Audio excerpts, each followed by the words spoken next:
Fala galera, Boni Dani aqui mais uma vez. Antes de eu começar essa crítica, eu queria agradecer a Eládia e ao Pedro pelo presente, pela camiseta. Muito obrigado. Eles não são apenas inscritos, e sim grandes amigos. E também queria agradecer pelo ótimo Réveillon que eu passei com vocês, e sim também a outros que eu passei junto. Momentos assim são formidáveis e espero que sempre a gente passe futuramente adiante, ok? Bom, agora vamos falar de séries. Antes de eu trazer os piores e melhores filmes de 2021, é sempre bom a gente abrir espaço para as séries, que têm o seu público reservado e o seu certo valor. Temos que ter uma visão um pouquinho mais aprimorada, mesmo alguns sendo bem derivados. Então, vamos falar de séries. O que teve de coisa boa esse ano, ok? Chega de enrolação. Roda a vinheta. Bom, galera, antes que eu comece, vai rolar, claro, spoilers.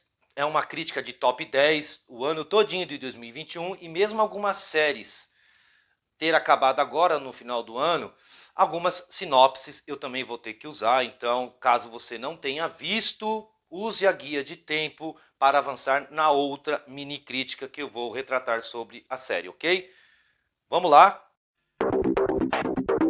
A Mais Pura Verdade, minissérie da Netflix com 7 episódios, onde conta a história de dois irmãos que, após se envolverem em uma cena de crime, eles têm que lidar com situações arriscadas e perigosas. E aqui nós temos no elenco Kevin Hart, que é conhecidíssimo com filmes de humor. Aqui ele faz um personagem bem celebridade, onde todos os problemas vão caindo em cima dele, e ele consegue trafegar bem entre a raiva e o humor. Um personagem muito visceral, e assim a gente também pode se retratar ao outro, que é interpretado pelo Wesley Snipes, que é o antagonista da série.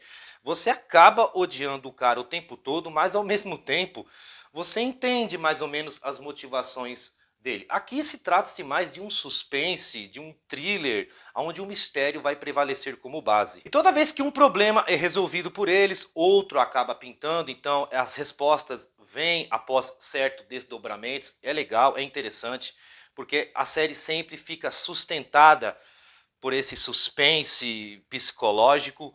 E o ato final é muito emblemático e imprevisível, que acaba nos dando um choque. Acreditem, baita série, merece o 10º lugar na lista. A Missa da Meia-Noite, mais uma minissérie da Netflix, também com 7 episódios, onde conta a história que, após a chegada de um novo padre a um povoado em uma ilha isolada no Pacífico, coisas estranhas, cruéis e perturbadoras começam a acontecer. E aqui eu gostei porque temos como grande responsável o Mike Flanagan, conhecidíssimo com filmes de horror, terror. Aqui ele consegue mesclar bem drama com esse horror.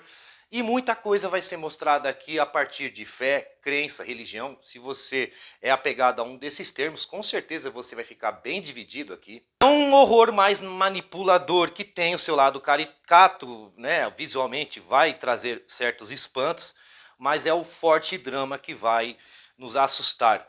E é essa divisão de opiniões dos personagens dentro da história também nos assusta, porque apenas dois caminhos aqui, o mal ou o bem, e vai mostrar muito até onde você ultrapassa os seus limites através da religião. Outra baita série que tem um ótimo equilíbrio narrativo.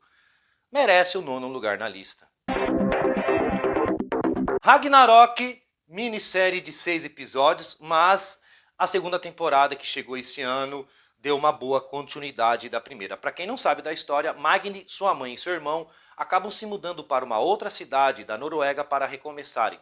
Mas poderes místicos do personagem Deus Thor acabam caindo em cima de Magni, aonde ele tem que tomar decisões se vai seguir este caminho ou não para enfrentar futuras ameaças. Apesar da série trazer uma história que tem o seu lado fictício, muita coisa acontece aqui na realidade, acreditem. E o ponto forte não é a ação, e sim, existem bons planos, sequências aqui, visualmente é uma série bem agradável, mas aonde vai bater mais forte é no senso de responsabilidade em cima de Magni, se ele vai partir para este caminho em ser uma espécie de semideus ou não. Há uma carga muito pesada nas costas do personagem, e as consequências de seus atos é que vão dizer se ele deve prosseguir ou não a ser um semideus, a um super-herói. Então é legal porque você consegue fincar aqui muito sobre o protagonista, as suas decisões, o que pode acontecer após um ato terrível e cruel, sendo porque ele está enfrentando vilões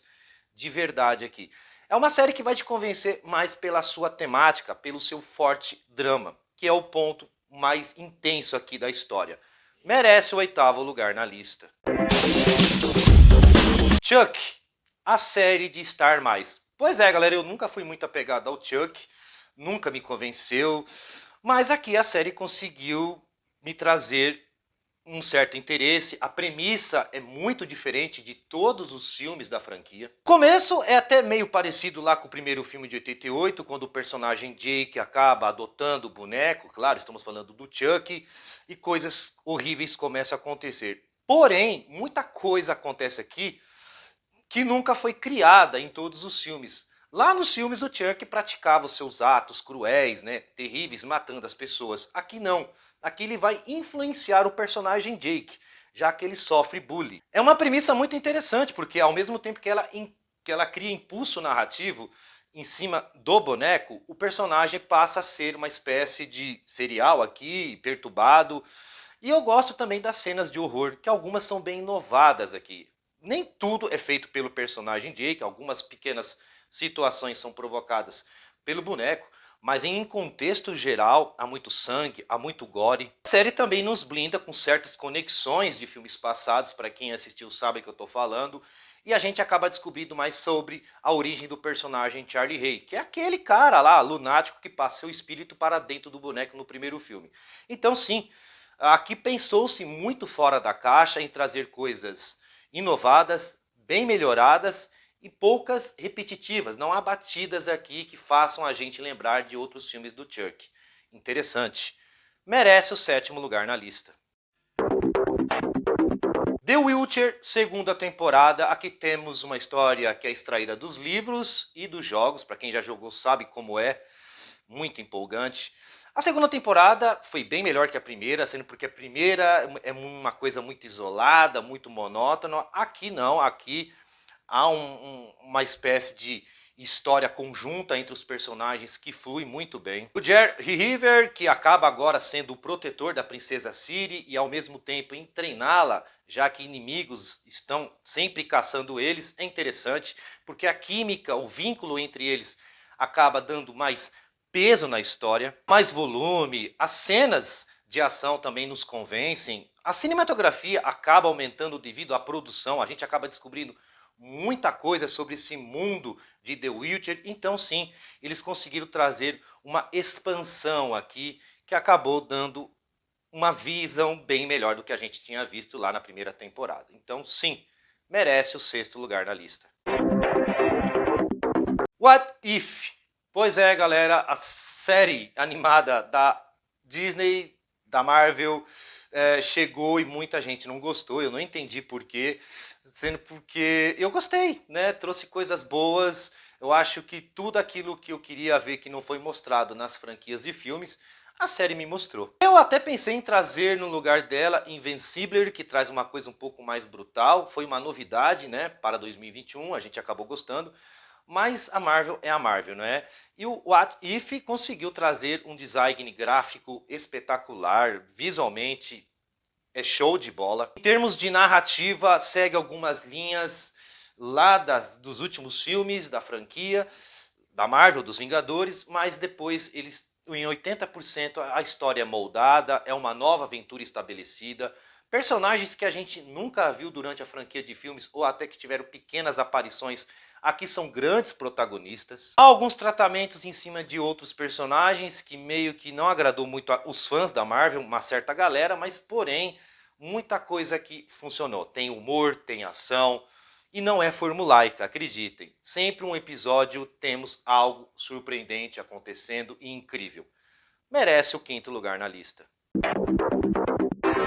Lupin, 2ª temporada ou 2ª parte. Eu me apaixonei por essa série, ou esta minissérie. Temos o Osmar Sy, que está fantástico aqui. O que ele faz dentro desse personagem Lupin é formidável. Tendo porque aqui ele vai ser um ladrão que vai enganar todo mundo, mas porém tem motivações. Tudo que ele faz é para vingar os responsáveis que acabaram prejudicando a ele e a seu pai. Então, quando você põe motivações em um protagonista dentro de uma história, já começa muito bem a sustentar, a ser uma espécie de estrutura narrativa. E, claro, os golpes e truques que o personagem aplica são formidáveis. Engana até mesmo a gente. Não há clichês, não há truques baratos aqui. O seu lado do humor também, o Osmar Sy é muito cativante, muito carismático. E já estava na hora de alguém fazer alguma coisa para esse ator que é muito bom. Ótima série que deve ter a sua continuidade em este ano, na terceira parte. E eu tô louco para assistir. Merece o quarto lugar na lista. You ou Você, terceira temporada. Mais uma série da Netflix. E eu gostei, acreditem. Se vocês começarem a assistir da primeira temporada e terminar na terceira, vocês vão gostar muito. Aqui conta a história do personagem Joey, que após gostar de certas pessoas, ele acaba sendo muito prepotente e cometendo atos cruéis para que essas pessoas não fujam dele. Sim, estamos falando aqui de insanidade. Conforme chega a segunda e principalmente a terceira temporada, temos a personagem Love, interpretada pela Vitória Pedretti, e tudo que o Joey não quer mais fazer, aquelas coisas cruéis, passa a ser feito por essa personagem. E acredite, muita coisa aqui é feito em dobro. Bem pior. O horror em prática que funciona, nos assusta bastante, mas também é o lado psicológico. Sendo porque vai plantar sempre sementes na nossa cabeça, sempre também há um ar de suspense e mistério entre os dois personagens, o que eles vão fazer, o que eles estão planejando. E se você gosta dessa coisa bem psicótica, os dois psicopatas aqui convencem. O lance da caixa, mesmo sendo redundante, uma batida bem repetitiva, ainda funciona. Muita sanidade, repito, é a terceira vez que eu repito, mas é onde eu defino a história dessa série. Muita dinâmica, muito turbulenta, e o ato final é onde a tensão vai ser prevalecido aqui, sendo porque vocês não vão imaginar o que vai acontecer. O balanço entre os dois personagens vai ser definido no último episódio. Quem é o mais louco? Quem é o mais pirado aqui? Muita paranoica e merece o terceiro lugar na lista.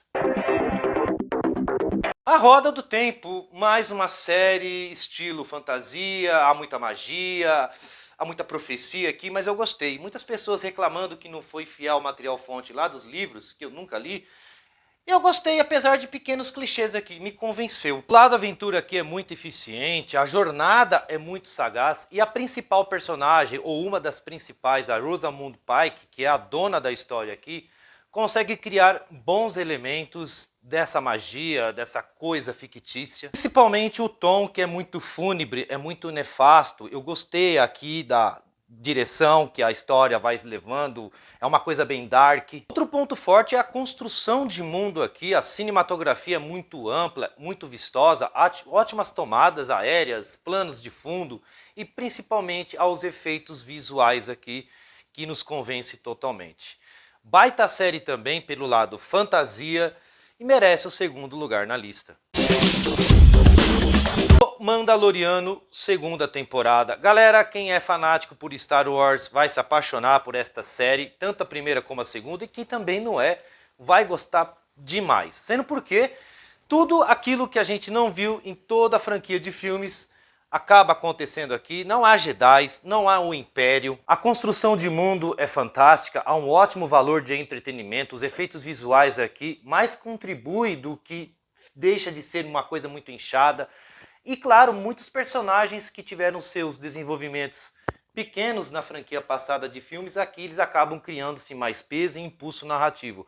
Até mesmo o Mandaloriano, que sempre foi retratado como um caçador de recompensas, aqui ele tem um pouco mais de senso de justiça, a gente descobre as suas doutrinas. É um Star Wars dentro de um outro Star Wars que traz muita coisa diferente, inovada e fantástica. Se você ainda prefere navegar nessas águas, nessa história bem aventuresca e fictícia, com certeza você vai se animar bastante aqui.